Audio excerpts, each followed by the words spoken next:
بسم اللہ الرحمن الرحیم۔ السلام علیکم ویورز، ایک مرتبہ کا ذکر ہے کہ ایک گھنا جنگل تھا جس میں ایک کوا رہتا تھا۔ یہ کوا ہر وقت شکایت کرتا رہتا تھا کہ میری زندگی کتنی مشکل ہے، نہ میری آواز اچھی ہے، نہ تو میرا رنگ خوبصورت ہے، سبھی پرندے مجھ سے بہتر ہیں۔ اس کا سب سے بڑا دکھ یہ تھا کہ وہ ہمیشہ ہوا کے زور سے ادھر ادھر گرتا رہتا ہے۔ وہ عقاب اور چیل کو دیکھتا تو حیران ہوتا کہ یہ آندھی طوفان میں کس طرح مضبوطی سے اڑ لیتے ہیں۔ جب بھی کوئی تیز ہوا چلتی تو وہ اپنے آپ کو بہت کمزور محسوس کرتا۔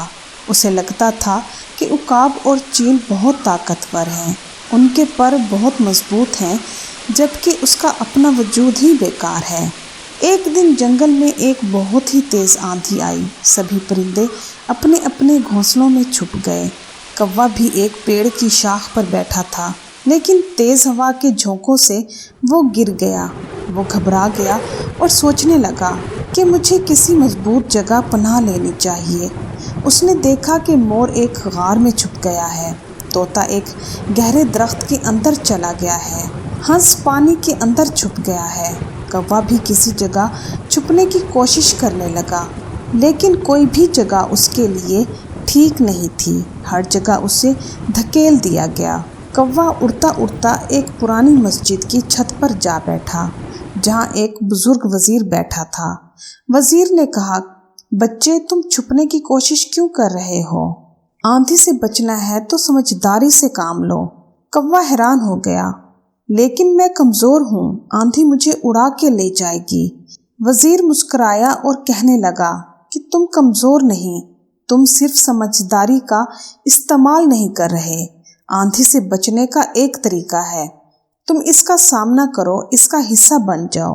کوے نے کہا کہ میں چیل اور عقاب تو نہیں، میں ان کی طرح طاقتور نہیں، میں کس طرح اس آندھی کا حصہ بن جاؤں؟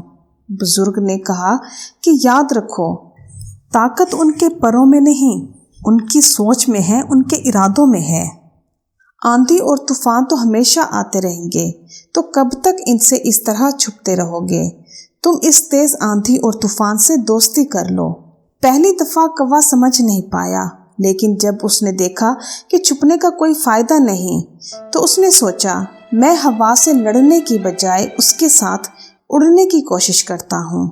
اس نے اپنے پر پھیلائے اور ہوا کے ساتھ اڑنا شروع کر دیا۔ پہلی دفعہ اسے مشکل ہوئی، لیکن آہستہ آہستہ اسے محسوس ہونے لگا کہ جب وہ ہوا کی سمت کے ساتھ اڑتا ہے تو اسے تکلیف نہیں ہوتی، بلکہ وہ تیز اور آسانی سے اڑ سکتا ہے۔ اب تو اس کی اڑان ہی کچھ اور تھی۔ اب وہ بھی آسمان پر اڑتا ہوا ایک ننھا سا عقاب اور چیل دکھ رہا تھا۔ اب اسے آندھی سے کوئی ڈر محسوس نہیں ہو رہا تھا، اسے اپنا آپ بہت مضبوط محسوس ہو رہا تھا۔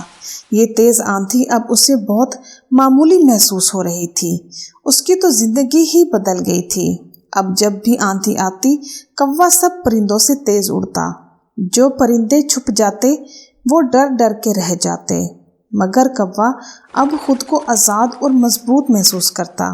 جنگل کے سبھی پرندے حیران تھے کہ جو کوا پہلے اپنی کمزوری پر رو رہا تھا اب سب سے مضبوط بن گیا تھا۔